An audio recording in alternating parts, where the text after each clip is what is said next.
Ayun, lumuwag na. Ang ginagamit ko sa ngayon dito, ang tinatawag na easy out. Tapos may ratchet seat ako. Yun ang ginamit ko. Ito po yun mga kababayan, pero mas maliit pa dito ng konti. Ayan, yung nakasalpak. Kanina nahirapan ako niyan, pero bago ko pala ito ilagay, bago natin ito nilalagay, siyempre binubutasan muna natin yan. Tapos, yan, ipapans muna natin yan para sintro. Kuha natin sinter bago butasan.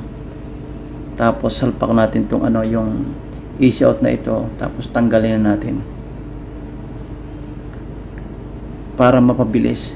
Bumilog na kasi yung yan, yung ulo. Tingnan ninyo. Ayun Kaya nahirapan akong tanggalin ito.